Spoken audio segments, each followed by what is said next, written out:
Assalamu alaikum wa rahmatullahi wa barakatuh. Kwa jina naitwa Bi Aisha Sururu, na furaha kubwa isokuwa na kifani kwa ajili ya mashindano yetu ya Qur'ani ya kitaifa ya mabara yote duniani. Mashindano haya ni makubwa, kila mwaka yanafanyika. Huwa likifanyika katika uwanja wa Mkapa, yatafanyika tarehe 5 mwezi wa 4, Mungu akitujalia Jumapili itakuwa inshallah. Mnakaribishwa wote, wa Tanzania wote mnakaribishwa, mfike kwenye tukio hilo. Make tukio adhimu, vitoto wadogo watoto wanakuja miaka 12, kuna watu wahifadhi juzuu 30, sio mchezo. Hichi kitu cha kuona jamani, tunawakaribisha, muhamasishane, muhimizane, tufike. Hii ndio Qur'ani bwana. Qur'ani nchi yetu ndio maana ina amani, na Qur'ani yenyewe ni amani. Ndio maana Tanzania sasa hivi kila kichochoro kinahifadhishwa Qur'ani, na ikifika siku kila kichochoro cha nchi hii inasoma Qur'ani na watu wafanya matangazo Qur'ani, ndio amani ikapatikana. Hata ikitokea kitu Mwenyezi Mungu analeta rehema yake, tunakuwa katika amani. Qur'ani amani, Qur'ani kila kitu ndani yake. Sasa jamani, tunakaribisha wote wa Tanzania, Waislamu soko Waislamu, tukaone tukio kubwa adhimu. Kuna mtoto mdogo wa miaka 12 amehifadhi juzuu 30, sio mchezo. Kuna si watu wazima juzuu moja hajahifadhi mpaka ushike msafu usome.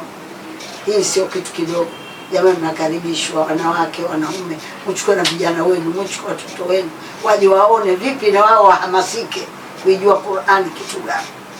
Hii Qur'ani inatengezwa na tunzo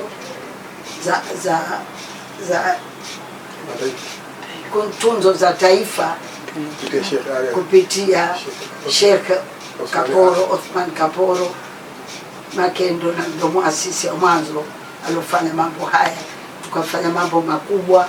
Sasa jamani, tumuunge mkono, tuendeni wote, taasisi zote, wanawake wote, wanaume wote, vijana, mashule manini, shule zimefungwa, kivijana wende tangazo, na kila mmoja anopata kwenye grupu asambaze, twende kwa wingi tukasimamia, tuwe pamoja. Karibuni asubuhi uwanja wa Mkapa, wote tufike kwa pamoja. Qur'ani ni amani, tutunze amani yetu kwa kupitia Qur'ani. Na kutakuwa na mashekh, maimamu kutoka msikiti wa Maka, kutoka msikiti wa Madina. Huyu kwanza tudua zao, Mungu atukuelea, tufike tupate dua zao, tupate baraka zao. Maimamu wakubwa misikiti mitukufu watatuombea dua nchi yetu amani, na tatuombea sisi kila mmoja atieni yake kwa mambo yake yawe sawa. Na tena napenda kusema tuna binadamu sisi, tubadilike hebu kidogo. Kwani wewe kwenda katika dini mpaka ulete usafiri?